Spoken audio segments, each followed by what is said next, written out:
Hello and welcome to National Focus. I am Aliyah Martin. In the headlines, election of new president set for September 27, Dominica to host ECVA tournament, and St. John's Academy student top CSEC exams. The details of the headline stories and more when we return. Friday, October 27th, Popcorn, Michael Henderson, DJ Stacks, Vibe, Patrice Roberts and the A-Team, TK International, Night 2, Saturday, October 28th, Barry's Hammond, Taboo Combo, Gordon Henderson, Silk All-Stars, Joella Sewell, NG, Jean-Luc Guanel, Medi Christos, Joe Boy, Ezra, The Fun Machine, and Jiggy, Esa Bantan. Night 3, Sunday, October 29th, the grand finale, Ecstasy Band, Marshall Montano, Midnight Groovers, Jada Kingdom, Signal Band. For more information and ticket purchases, visit the official website at dominicafestival.com. Don't miss out on the World Creole Music Festival 2023, a celebration of legacy. Welcome back. Parliament will meet on September 27, 2023, with the primary objective of electing a new president of Dominica. More in this report with Daryl Teat. When the fifth meeting of the first session of the 11th Parliament gets underway at 10 a.m. on Wednesday, September 27, 2023, members of the House will be called upon to elect a new president. The second and final term of His Excellency Charles Savarin will end on October 1, 2023, and a new president will be inaugurated on October 2. The government of Dominica has nominated career public officer Mrs. Sylvanie Burton for the position. Mrs. Burton is said to be the first woman and first person of Kalinago descent to hold Dominica's highest office. A sitting of Parliament to elect a president became necessary when Prime Minister Skerrit informed the Speaker of the House that he and Leader of the Opposition, Honorable Jesima Paul Victor, had not agreed on a joint nominee for the position of President. I've received a letter from the Honorable Prime Minister, which I shall read. This is the letter there.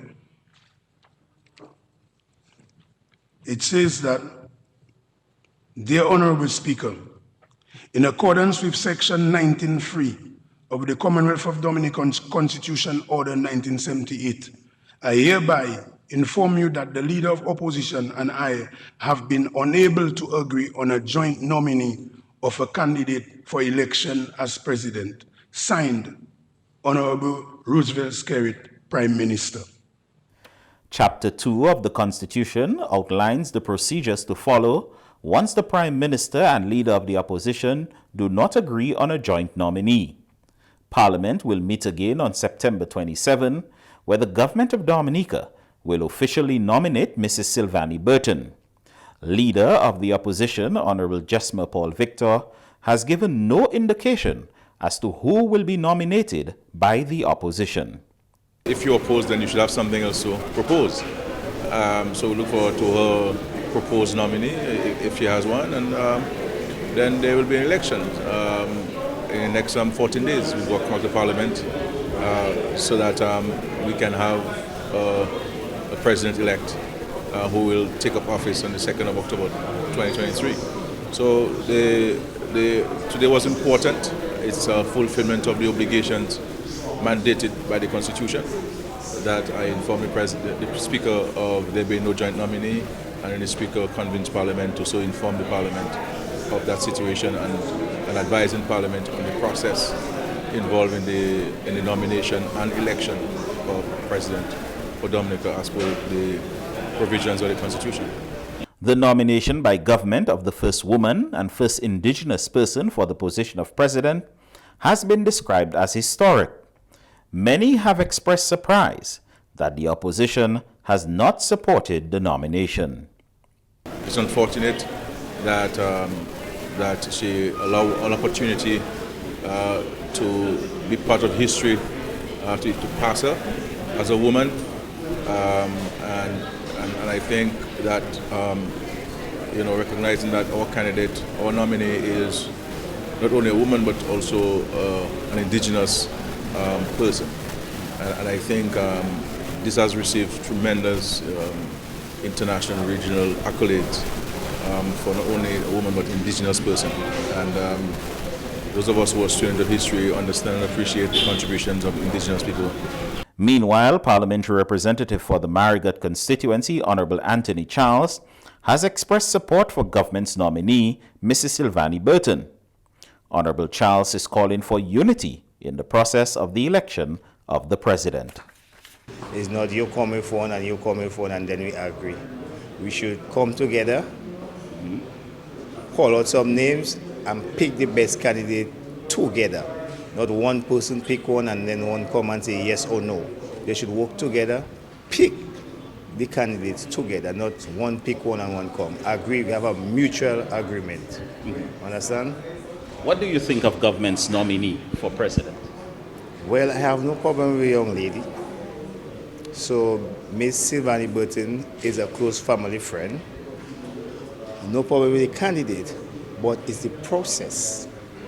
A person shall be qualified to be nominated for election as president once he or she is a citizen of Dominica, above the age of 40, and who at the date of his nomination has been resident in Dominica for 5 years, immediately preceding his or her nomination. Thanks, Daryl, for that report. Former student of St. John's Academy in Portsmouth, 15-year-old Mindy Angel Libla, has topped the CSEC exams this year. Out of 19 subjects, Miss Libla obtained 13 ones. She is currently studying abroad and could not be present for Wednesday's announcement.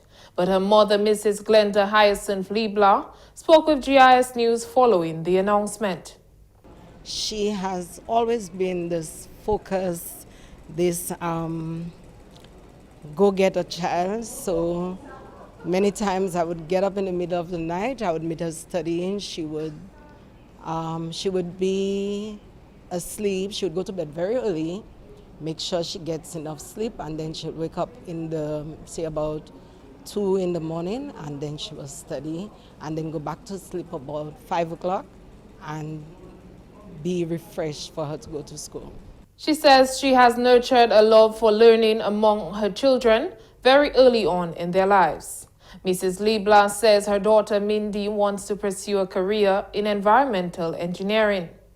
Meantime, other top performing schools include St. Mary's Academy, where Sev Mackenzie and Adrian Piper both got 10 ones, Kadel Kazimi 8 ones, and Dimitri Hippolyte 7 ones.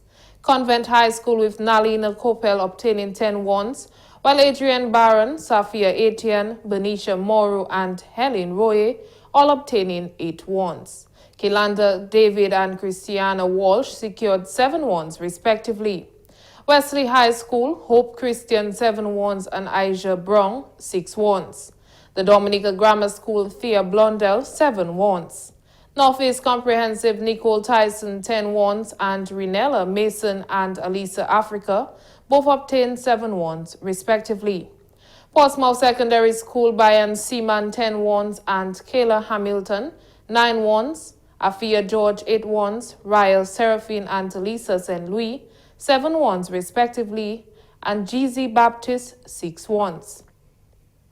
From the Offa Waldron SDA Academy, Cashel Challenger, Brian Coffey and Kaylin Dupy all received 9 ones, while Janine Cook 7 ones and Jamak Elize 6 ones. Isaiah Thomas Secondary, Malaika John Charles 10 ones, Damala Ferrara 6 ones. The Cassibra Secondary School, Aliyah Francis 7 ones, with Maya Bell, Demario Challenger, and Tansha Drago obtaining 6 ones. The St. Martin Secondary School, Desra James obtaining 6 ones. The Minister for Education has congratulated the students, saying they have once again made Dominica proud. This year, we are happy to report that our students had great improvement in social studies, as you heard, and for this they deserve a round of applause. We have also improved significantly in English with 85.7% pass. We want to go ahead in for 90, we end up with 85, let's still clap. And we are happy that more than 60% of our students have passed 5 or more subjects, including English or maths. This indicates that our students have generally performed well, and many of them are meeting the set benchmark for success in secondary school. The Dominica Amateur Volleyball Association, DAVA, is ready to host the Eastern Caribbean Volleyball Association Under-23 Women's Volleyball Tournament. 9 teams will participate in the tournament from September 20 to 25 in Dominica at the Massac Indoor Sporting Facility. President of the DAVA gave an overview of the upcoming tournament. He says the team has been in training for a while and a great performance is expected. Come September 20th, 8 teams from across the OECS will descend on the island to do battle with our home team, Dominica. It is the 2023 Under-23 Female Volleyball Tournament. This competition will take place at the Massac Indoor Facility. The participating teams are from the countries of Grenada, St. Vincent, British Virgin Islands, St. Lucia, Antigua, Anguilla, Saba, Dutch St. Martin, and host country Dominica.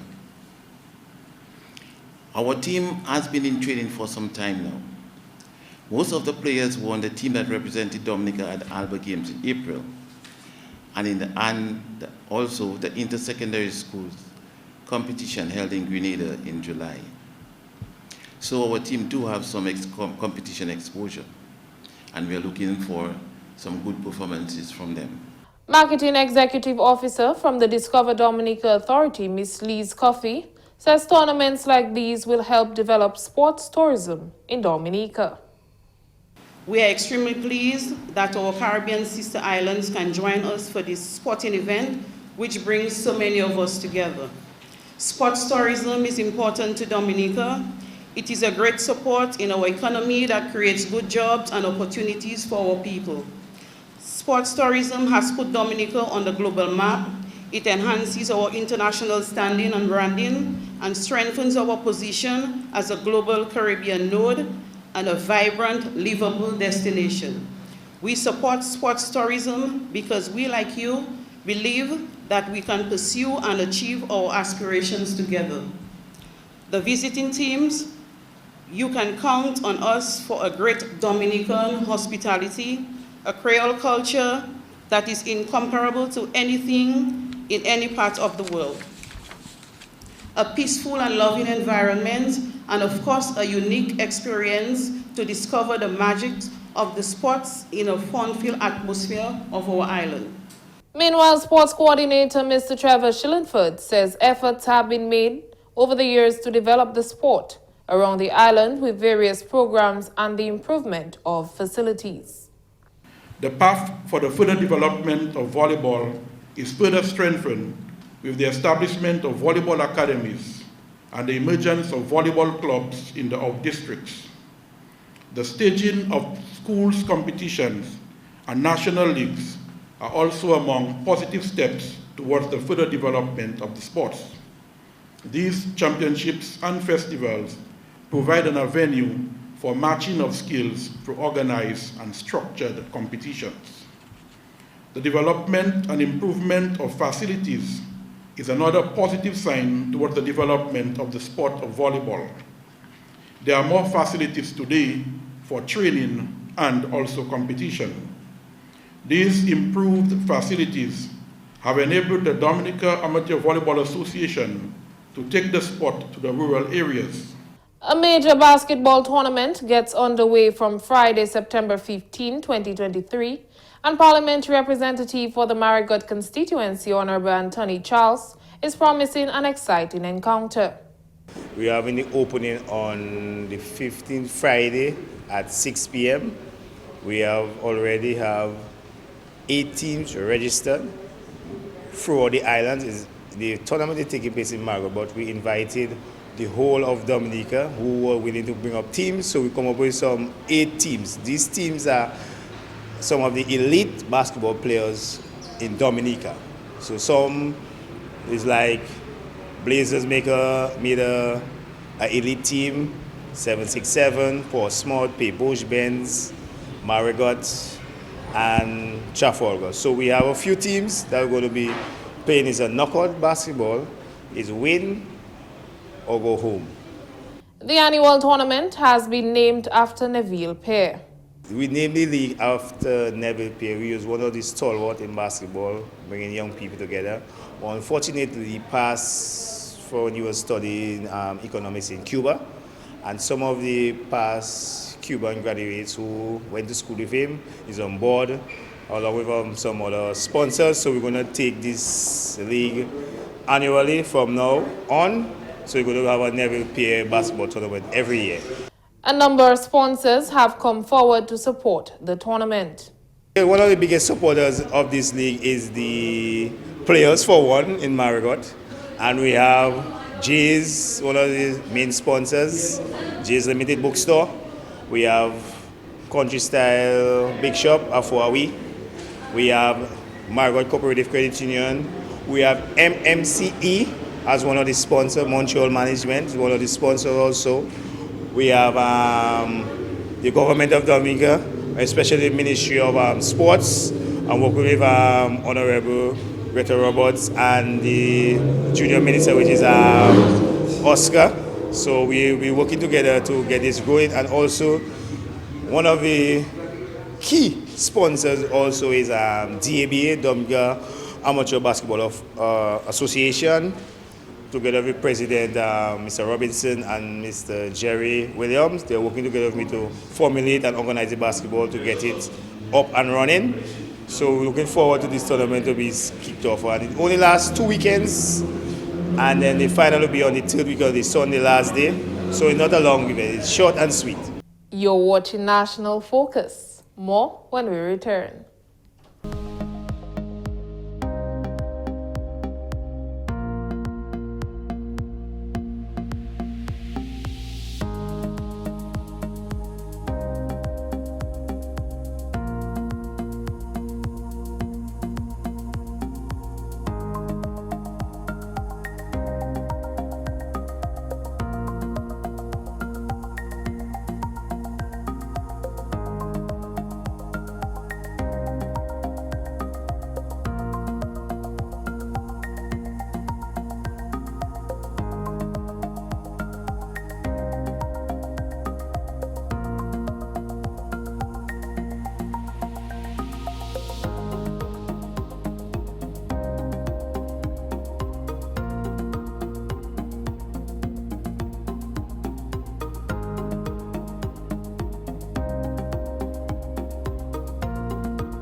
Welcome back.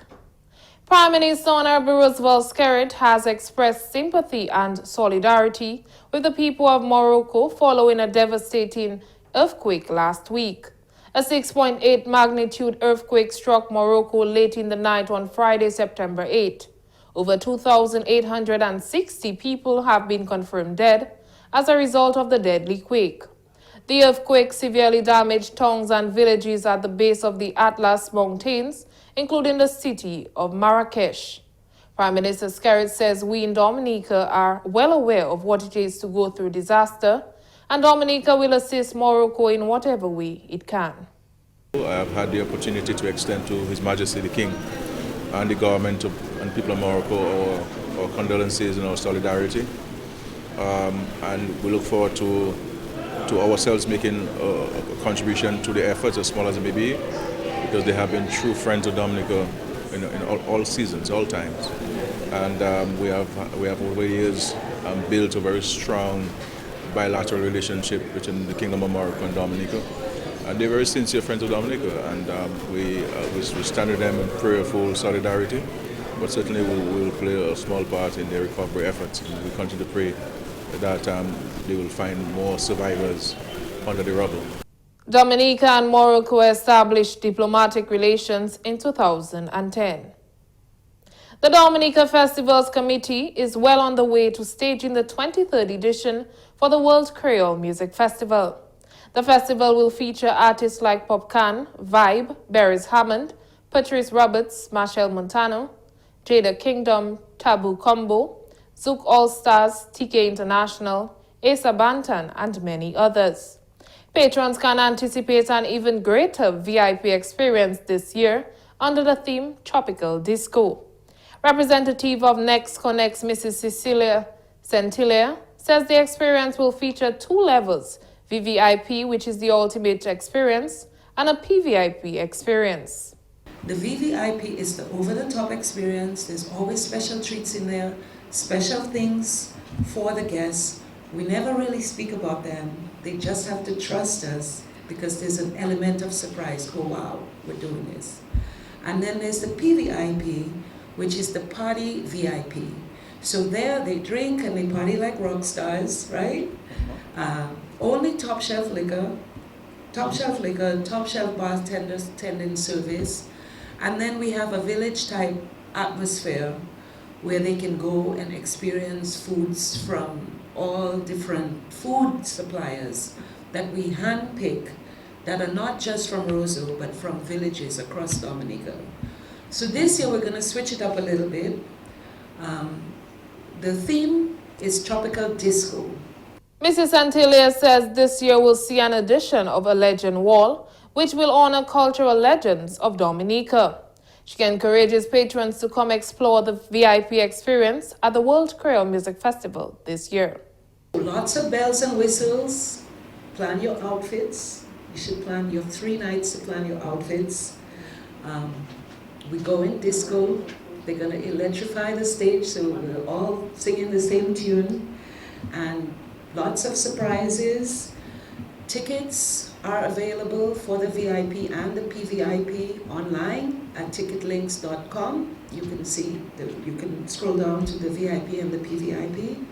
And we also have physical tickets at my office, which is upstairs, the Lilac Building on 17 Kennedy Avenue, upstairs of Cadrec, opposite Cherry Lodge. The 23rd edition of World Creole Music Festival is being celebrated under the theme Legacy. The government of Dominica will officially commission the $40 million state-of-the-art Northeast Regional Hospital in Marigot later this year. Julian Morris reports.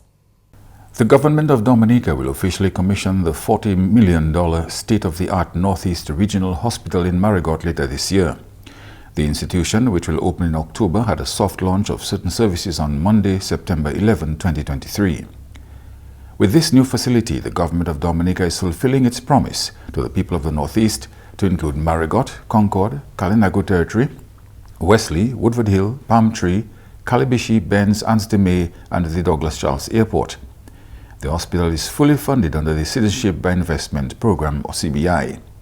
The 75-bed hospital will provide a wide range of services to include ambulatory care, emergency care, intensive care unit, maternity and pediatric care, lab and radiology services, and trauma center. Phase 1 of the soft launch of services at the hospital will include specialist services and urgent care. The specialist clinics will comprise for the moment of pediatrics, internal medicine, general surgery, orthopedics, and gynae obstetrics. So the clinics will be, the service will be provided weekly, meaning every specialty will provide a clinic on specific days, a schedule that will be handed out to the staff of the new hospital, of course, so that they can direct the individuals necessary for each clinic. And in terms of the clinics, they will be handed down based upon referrals from the doctors, not only here at the hospital, Marigot Hospital, but the Dominica China Friendship Hospital, based upon the necessity on accessibility, proximity for the people of this area. That in turn will be helping to facilitate, to alleviate the pressure from the normal clinics at the Goodwill Hospital. Dr. Tora Breedy explained what services would be available to patients in terms of the urgent care. What conditions are we going to attend to? We're going to attend to immediate illness that can become life-threatening.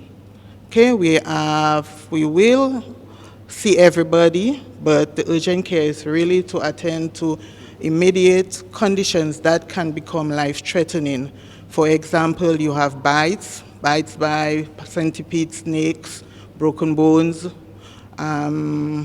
asthma, red eyes, and so on. So you are not feeling well, you have something that is bothering you, you come here.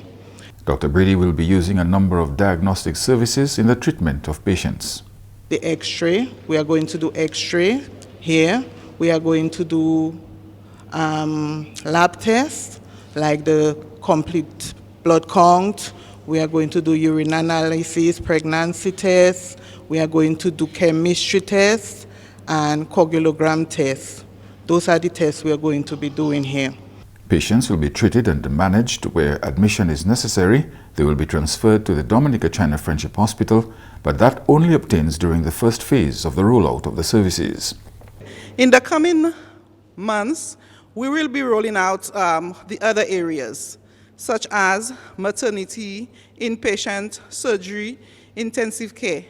So while we are today launching the first phase, we are aggressively pursuing the second phase, which will be rolled out, and everyone will be updated as to when we will fully commission this facility. In addition, there is a well-equipped lab and maintenance team to address all plant and facility issues that may occur. Mrs. Nicole Laville is Director of Engineering Services with the Dominica Hospitals Authority. Where urgent care will take place is in the whole accident and emergency department. So that department will comprise of an x-ray, a room for x-rays, 2 emergency rooms, an area for triage, an area for observation and treatment. We also have outpatient clinics. So there are 2 rooms where consultations, medical consultations will be held by the specialist, and with the outpatient clinic, we'll also have the treatment and dressing rooms as well. So persons with dressings, wounds, and so on, the outpatient clinics will be available. We also have a pharmacy. So we have an area for the pharmacy storage, an area where dispensing will take place. So medication, you can come for your medications at the Marigot Hospital. This facility holds special significance for the people of Marigot, who no longer have to leave their community in search of medical care. This not only help facilitate the healthcare on the northeast, but also facilitate the Douglas Charles Airport. We know we all need healthcare in close proximity with the airport, and convenience for our people on the northeast, especially the Kalinago people at Kingston and Dominica, to the extent when they are traveling. But Marigot people will welcome this soft opening, as we do not have to travel to Wesley in our sea salt, but we'll be having our soft opening here, so we don't have to travel too far, no more. There is no question that the presence of the new hospital will generate economic spin-offs for Marigot and the Greater Northeast. When it comes to housing, restaurant owners, basic cares, everybody needs their basic needs to survive. So this will be an economical boost to the Marigot public especially. So we, the Marigot residents, can capitalize on this, not only for restaurants and rental area, but also to capitalize to get work in the area, as simple as gardening, domestic workers. We need nurses, doctors, so we urge that people in the surrounding area, especially Marigot, can capitalize on this establishment at the Marigot Hospital. As the services continue to be rolled out, there is expected to be a number of job openings at the Marigot Hospital, including jobs in medicine, radiology, domestics, housekeeping, security, and culinary services. Julian Morris for the Government Information Service. Thanks, Julian, for that report. And that's all for this edition of National Focus. Be sure to follow GIS Dominica on Facebook, YouTube, and on Twitter. You can also drop us an email at gis@dominica.gov.dm. From all of us here on the GIS News Production team, I am Aaliyah Martin. Thank you for watching.